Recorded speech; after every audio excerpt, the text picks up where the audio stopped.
My name is Aubrey Lynn, and I'm 30. I tell myself weddings are just choreography, vows, photos, speeches, cake. You step where you're told, smile when the camera blinks, and no one bleeds. I'm wrong by the time I reach the reception check-in. The couple in front of me gets gold-edged badges, names in swirled calligraphy, table numbers like little crowns. The woman at the table doesn't look up when it's my turn. She slides a flimsy square of white cardstock toward me, the kind that curls at the edges if you breathe on it. In heavy black font, limited access guest. For a second, I think it's a vendor tag. Then I feel my mother before I see her. She leans in, voice dipped in honey. That means no plate. I wait for the wink that turns a cruelty into a joke. There isn't one. She floats away, satisfied with the delivery. The room dulls, like I've been pushed underwater. I step into the hall anyway, as if proximity to flowers and polished flatware can fix the math. The seating chart is a field of tiny tents, names on cream cardstock, tiny gold clips. I search family tables first. Nothing. I scan the far end. Nothing. No chair, no card, no place where my body is meant to exist. I stand against the wall with my badge and learn something quiet and sharp. You can be invited and still not be wanted. My brother raises a toast. People laugh. My parents clap. The bride kisses his cheek. Camera flashes catch the light on the champagne flutes and make everything look more expensive than it is. I wait for someone to notice me, to tilt the universe an inch and say, "This was a mix-up." No one moves. I walk out the way I came.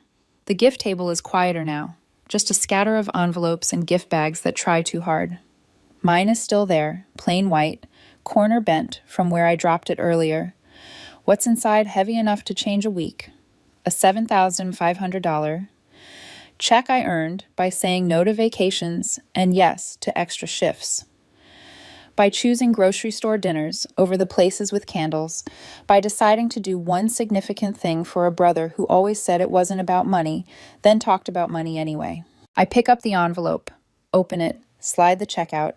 For a second, I just hold it, the weight of what I wanted to give proofing in my hand like bread. "I think you won't need this anymore," I say, not loud, clear enough. Chairs scrape. Someone calls my name. Then the chorus, my brother's voice first, angrier than the moment deserves.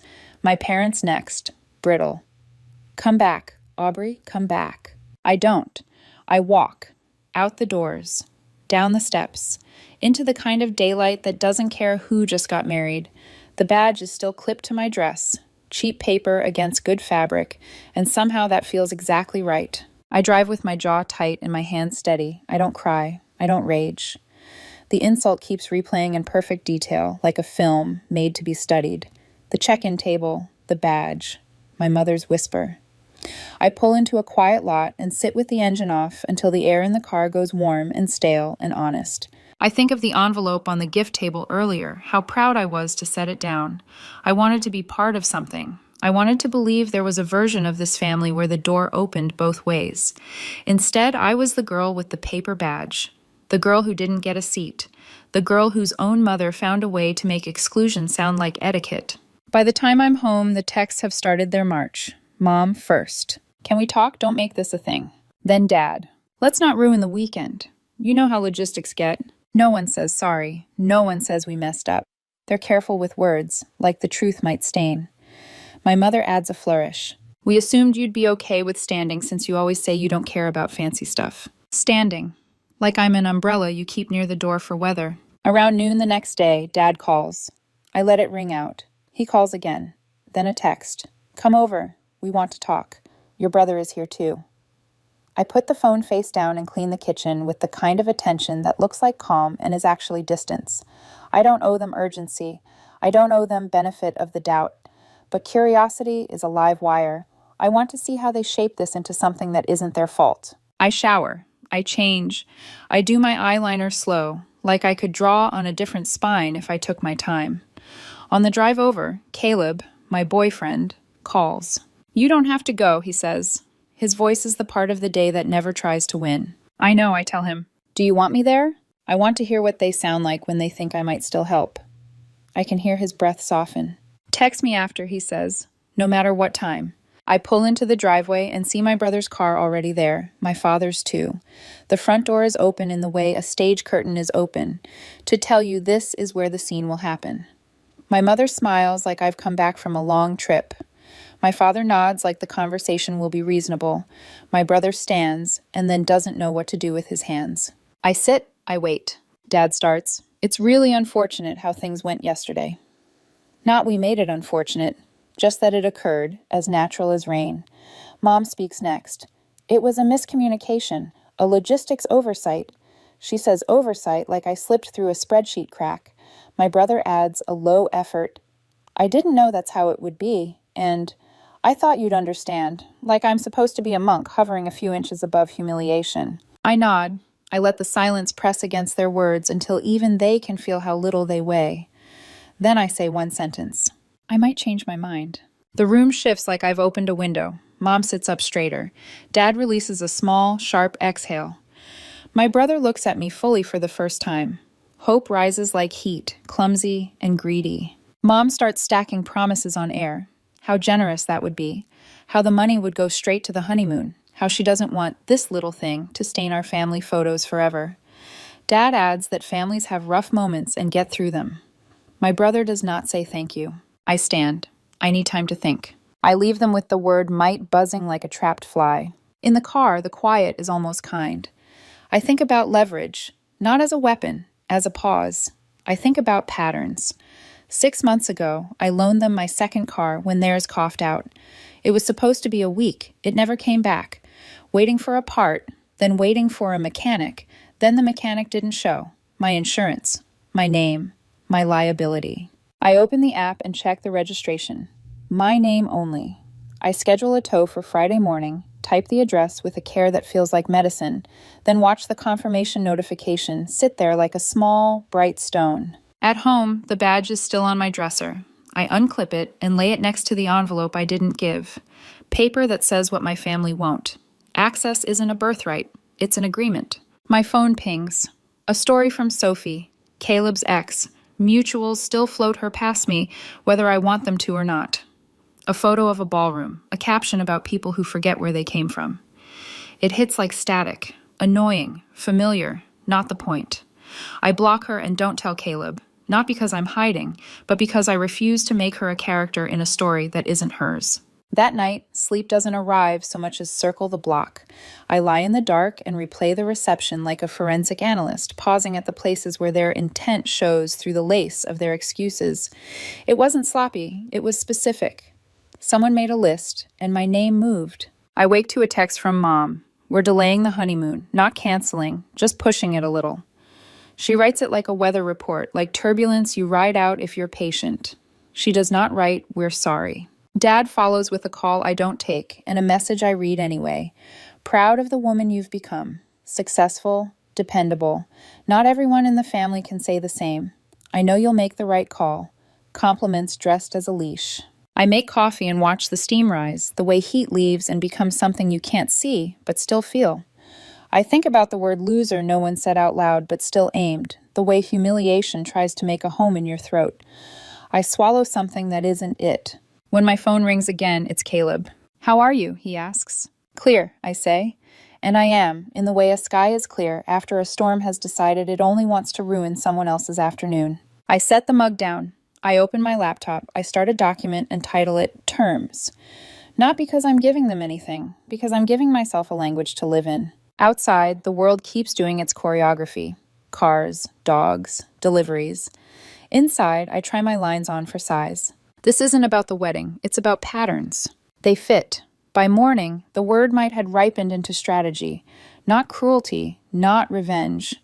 A pause with teeth. My phone began its choreography before coffee finished blooming. Mom first.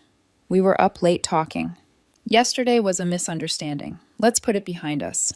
Then a follow-up before I could type anything. You know how these venues are. Capacity, timing, vendors. It wasn't personal. I stared at the screen and let silence be my first answer. Dad called, left a voicemail pitched like a boardroom apology. "Proud of you, Aubrey. You've always been dependable. Let's be reasonable, sweetheart. Families get through moments like this."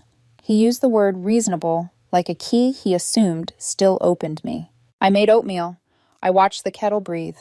I put my phone face down and ate without rushing, because urgency is how I used to lose. At 10, Caleb texted. Slept? Enough, I wrote. They're dangling nostalgia like a coupon. You don't owe them redemption, he sent back. You don't even owe an explanation. I know. He added a single blue heart, the quiet kind of loyalty that never shows up with a megaphone. By noon, my brother texted for the first time since the reception. Can we talk? Just us.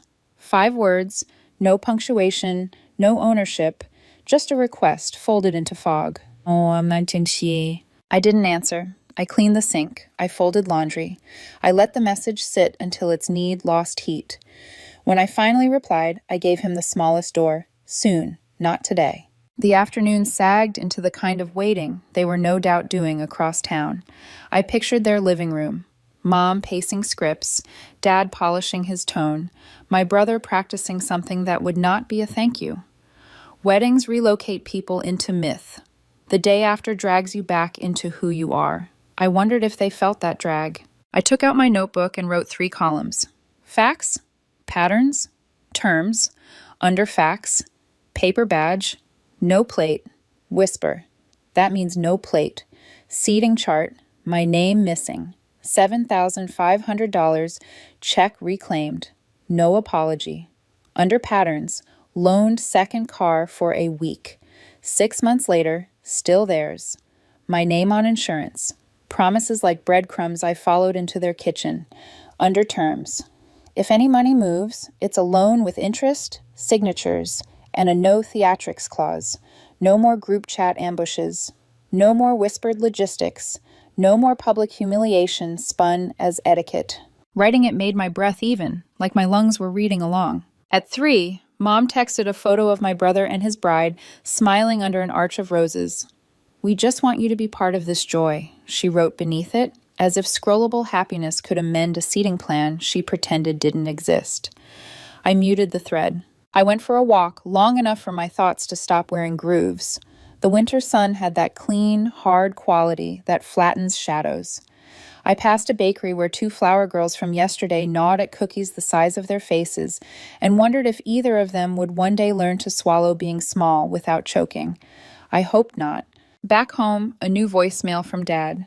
I'm not going to beg. I'm asking you to be pragmatic. They need help with the honeymoon. Consider the goodwill this will restore. Pragmatic. Goodwill. Pieces from a vocabulary set that never includes sorry. I brewed tea and called Caleb. They're staging this like weather, I said. A front moves through, everyone gets damp, then we dry off. And you were the umbrella, he said. Worse, the coat check token. I never left the lobby. Tell me something true, he said. This isn't about the wedding, I answered, surprising myself with how fast the sentence arrived. It's about patterns. Then write the pattern, he said. I did. I told him about my notebook, about facts, patterns, terms, about the second car in my name and the tow scheduled for Friday.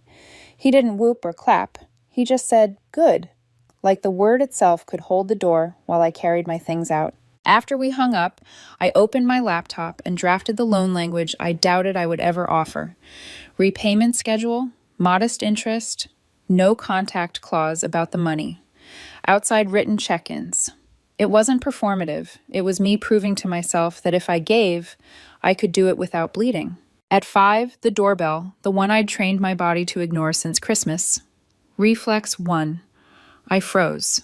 Through the peephole, my brother. Hands jammed in pockets, tie askew, the performative sheen scrubbed off. I considered not opening it. Then I unlocked and stepped aside. He hovered in the doorway like the house might reject him. Can I? 2 minutes, I said. He came in without looking around, as if admiring my space might count as gratitude. He stood in the kitchen like a man about to pitch a product he hadn't researched. Yesterday, he started, wasn't what I wanted. What did you want? I asked. He swallowed. I thought you'd understand. We were at capacity. It all moved fast. You approved the day's shape, I said. I didn't add seating charts are printed, whispers are rehearsed. You watched me stand on the wall and decided it was a view I could afford. He rubbed his forehead. Aubrey, I'm sorry it hurt you. That's not an apology for doing it, I said. That's an apology for my reaction. He blinked, and for a flicker I saw the kid who used to wait for me after school and swap half his sandwich for my carrots because I liked the way he pretended not to. Then the flicker went out. Mom and Dad are freaking out about the honeymoon, he said. We can't. He stopped, corrected. It would mean a lot. What would? If you helped? There it was, not your presence, not your voice, your help.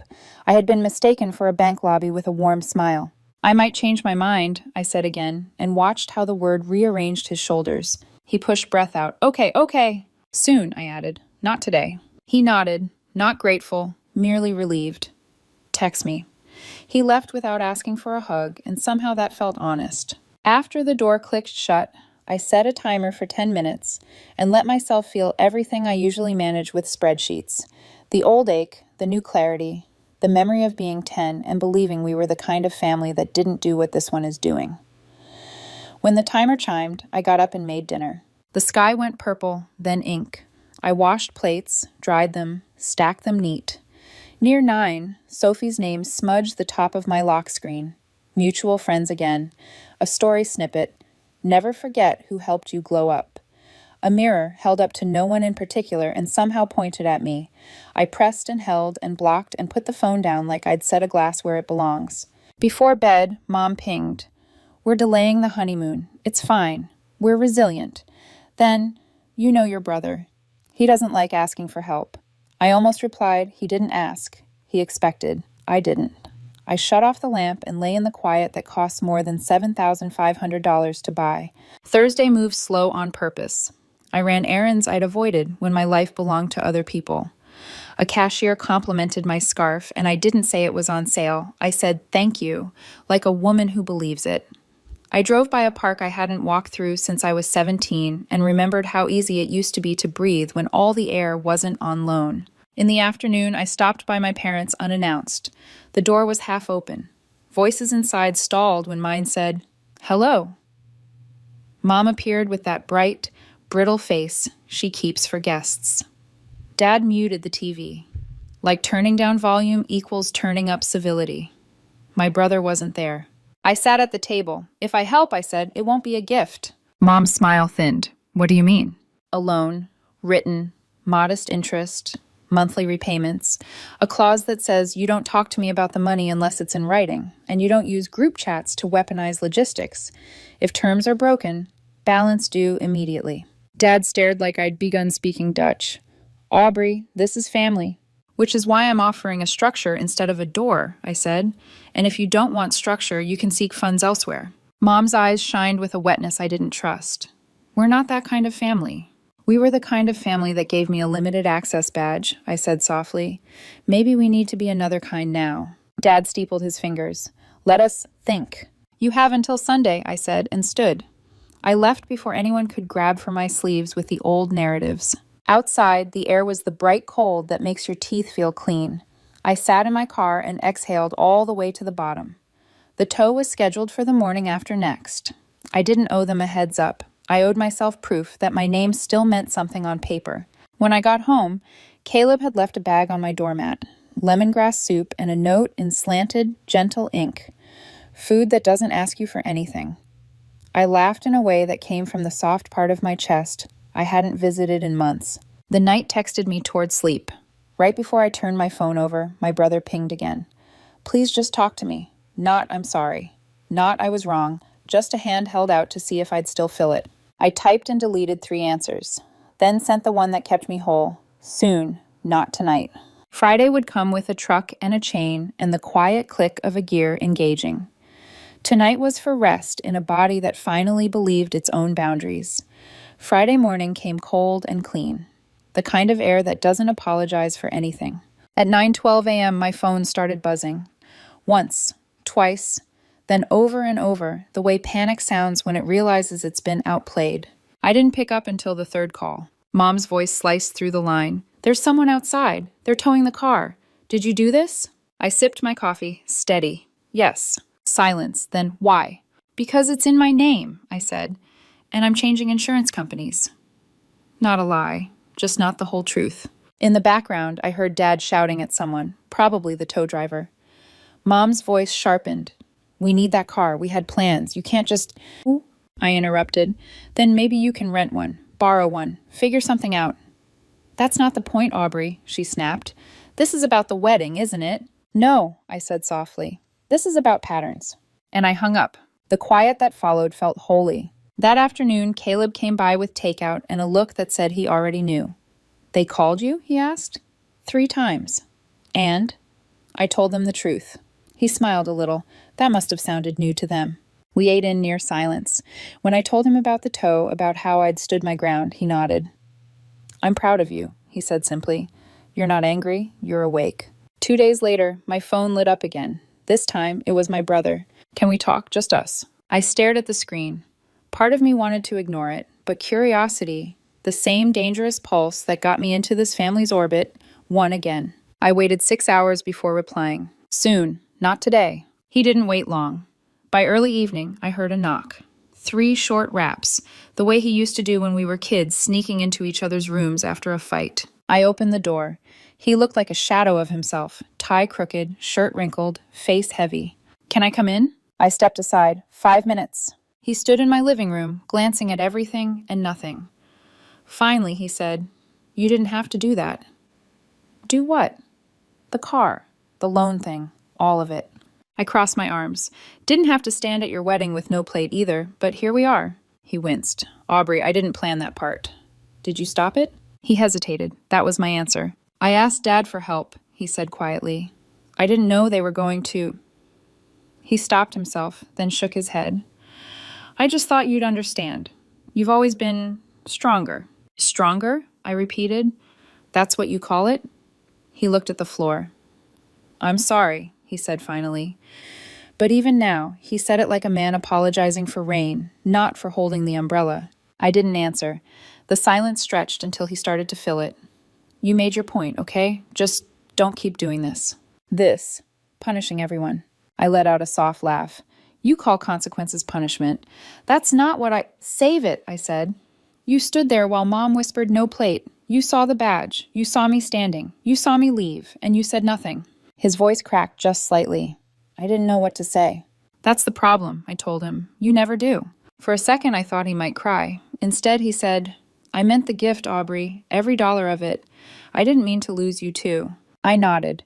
Then maybe you shouldn't have let them take me off the list. He blinked. What list? The lie was so practiced it almost sounded like innocence. I opened the door. We're done. He lingered, like a kid who doesn't want to leave detention because home feels worse. Then he nodded, stepped outside, and whispered, I hope you don't hate me. I didn't answer. I didn't need to. That night, I sat at my desk and opened my laptop. The word terms stared back at me. It was supposed to be a document about money. But what I'd really written was a map out of dependency. Half an hour later, a message appeared from his fiancée, Clara. Unknown number, but I knew who it was. Hey, I don't know everything that happened, but I just want you to know I'm really sorry. I saw what they did. You didn't deserve it. I stared at the words until they blurred. It was the first genuine apology from anyone connected to that family. I typed back, Thanks for saying that. I appreciate it. She replied instantly, I just wish you'd stayed. Maybe everything would have been different. I almost wrote, no, it wouldn't. But I didn't. Some people don't need correction. They just need to be the proof that not everyone there is rotten. So I replied, maybe, but thank you for trying. And that was enough. The following week passed like slow healing. Every morning, I checked my bank account. No new messages, no new transfers, no new manipulations. I went to work, came home, watered my plants, slept through the night. It was boring. Beautifully boring. Then, Thursday evening, Mom called again. I didn't answer. The voicemail that followed was soft, deliberate, like she'd practiced it in front of a mirror. We've been thinking about everything. Maybe things went too far. Let's meet and talk it through. You know this isn't how family should be. No apology, no acknowledgement, just a summons disguised as grace. I waited 2 days before replying with a single thumbs-up emoji. We met Sunday afternoon. The moment I walked into their house, I knew it was another performance. Fresh flowers on the table, coffee brewing. Dad even had a folder on the counter like this was a business meeting. He gestured for me to sit. We've been reviewing options, he said, as if discussing investment portfolios. Maybe you could contribute a portion of the money now, then the rest once things feel right again. Mom nodded eagerly. Yes, something flexible. We don't want tension. I almost laughed. So, you want a half apology payment plan? Dad frowned. That's not fair. Neither was the wedding. The air tightened. Then I slid a folded paper across the table. The terms, I said. They didn't touch it. Mom looked like she wanted to, but Dad's pride held her wrists still. I'm not your enemy, I told them. I'm just done financing my own humiliation. Mom's voice trembled. You can't mean that. I do. Dad's jaw worked, like he wanted to yell, but didn't know the right tone to win. I stood up. You'll figure something out. You always do. As I walked toward the door, Mom's voice cracked behind me. Aubrey, please. I stopped but didn't turn. This isn't punishment, I said. It's balance. Then I left. When I pulled into my driveway, I saw Caleb waiting on the porch. He had 2 beers and a look that said, you did it. I sat beside him. He handed me one. How'd it go? He asked. They blinked first. He nodded. Good. We drank quietly. For once, silence didn't feel like the absence of love. It felt like the proof of it. The next morning, I woke up to nothing. No calls, no messages, no guilt texts disguised as pleasantries. The quiet felt too heavy to trust, like a truce I hadn't signed. A week passed, then 2. I went to work. I came home. I cooked real dinners and ate them hot. The peace felt earned, but the silence still had edges. Then, one afternoon, a small notification blinked across my screen. Bank alert, incoming transfer. $40 IM from L. Lynn. No note, no explanation, just $40. I stared at it for a long time before declining the transfer. If this was their idea of reopening communication, it was proof they still didn't get it. I didn't want hush money. I wanted acknowledgement. That night, I sat on the porch with a blanket and my laptop, looking at the spreadsheet labeled Terms/Final. I added one last line to the bottom. When they stop performing apologies, real peace will begin. The next few weeks blurred together in the soft, safe rhythm of routine. Every now and then, Caleb would ask, "Heard from them?" I'd shake my head, and he'd nod like that was an answer worth protecting. On my birthday, I booked a quiet dinner for 1. When the day came, I canceled the reservation, ordered Thai takeout instead, and ate it cross-legged on the couch. No badge, no whisper. Just me and a cheap candle flickering on the coffee table. It wasn't lonely. It was clean. Still, ghosts have good timing. 3 days later, an unknown number lit my phone around midnight. I almost ignored it, but the first line of the message made me sit up straight. Hey, I hope this isn't weird. I'm Clara's cousin. I helped organize the wedding. You don't know me, but I think you deserve to know what really happened. My heart tripped once, then steadied. Another message came seconds later. I saw the original guest list. You were listed as family, full access, same table as your parents and your brother. 3 days before the wedding, your mom sent a revised list. You were the only name moved. Limited access guest. Your brother approved it. I just stared at the screen, eyes stinging. Not from surprise, some part of me already knew, but from the confirmation. The facts, finally out loud. One more message followed. I'm not trying to start anything, I just couldn't sit on it anymore. What they did wasn't okay, I'm really sorry. For a moment, I couldn't move. I sat there, phone heavy in my palm, heart heavier in my chest. They'd planned it, all of it. The badge, the no plate, the whisper, the humiliation, deliberate, precise, approved. I scrolled back through old messages with my brother. Weeks before the wedding, he'd texted, "We're struggling with the honeymoon budget. Don't tell anyone, but I'm worried we won't make it." And I'd replied, "Don't worry, I've got you." He knew. He knew I was planning something big. He knew the money was coming. And 3 days before the wedding, he still signed off on the list that erased me. My stomach twisted, but the anger didn't flare. It settled. Solid, cold, final. I typed a message to the unknown number. "Thank you for telling me. You didn't have to, but I needed to hear it." They replied once more. "I hope you find peace." Peace. The word used to sound like surrender. Now it sounded like control. I didn't sleep that night. Instead, I walked through every room of my apartment, touching the edges of my new life, the clean counters, the folded blankets, the unlocked quiet.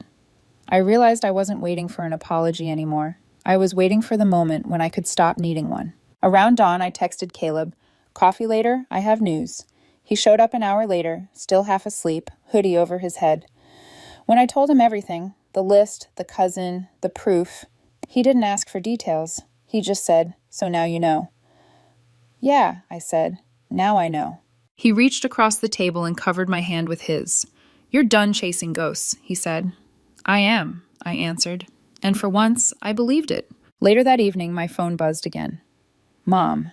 Just one message. "Your brother isn't doing well. You should call him." I stared at it, thumb hovering over reply. Then I typed back, "Tell him I wish him peace too," and hit send.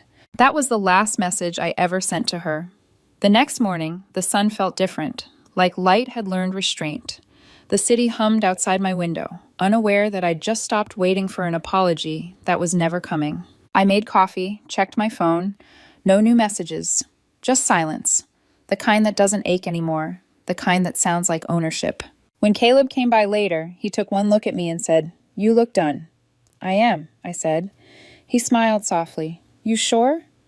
"Completely." We sat on the couch, the morning quiet settling between us. He didn't fill it. He didn't tell me to forgive. He just let it breathe. That evening, I pulled an old storage box from the closet. Inside were photos, letters, birthday cards, proof that I'd once believed we were whole. On top sat the wedding invitation, cream paper with gold lettering, my name printed beneath the words, "Family Guest." I stared at it for a long time before sliding it into the shredder. Some things don't deserve a drawer. The rest of the photos I kept, not because I missed them, but because I didn't want to erase evidence of who I'd been before I knew better. 2 weeks later, Maya, my cousin, texted out of nowhere. "Can we meet? Just coffee." I hesitated, then agreed. At the cafe, she looked nervous, her hands wrapped tight around her cup. "They talk about you," she said finally. "I'm sure they do. They say you've changed. I hope so." She tried to smile, but her eyes betrayed her. "They're saying the wedding thing was all a misunderstanding." "Then they can keep misunderstanding it," I said. Maya sighed. "Aubrey, I'm not taking sides. I wish you'd come to Dad's birthday. Everyone will be there." "Exactly," I said. She blinked, confused. "You don't miss them?" "I miss the version of them I thought existed," I said. "But missing something imaginary isn't love, it's grief." She looked down at her cup. "You really are different now." "I had to be." We sat in silence for a moment before she nodded. "I get it. And for what it's worth, I think you were right." "Then keep that part," I said softly. When she left, I felt lighter. Not because of what she said, but because I realized how far I'd come from needing to explain myself. That night, I came home to find an envelope on my doorstep. No name, just handwriting I knew too well. Mom's. Inside, a letter. Short, precise. "We've been praying you'll come back around. Your brother is still upset about everything. You know this family isn't the same without you. Please, let's start over. No sorry, no admission. Just another request for access without accountability." I folded it neatly, put it back in the envelope, and slipped it into the same drawer as the old seating chart screenshot the cousin had sent me. Proof, nothing more. Then I grabbed a pen and wrote one line across the back of the envelope. "Closure doesn't require company." I dropped it into the shredder too. A week later, Caleb and I sat by the pier, watching the water catch sunset in scattered gold. He reached for my hand. "If they knock again, I won't answer. And if they don't, I'll still be okay." He smiled. "That's the version of you I fell in love with." "I'm still learning her," I said quietly. We watched a small boat drift out beyond the buoys, the horizon soft and endless. For the first time, it didn't feel like running away from my past. It felt like steering toward my own life. When we got back to my apartment, I found one final text waiting.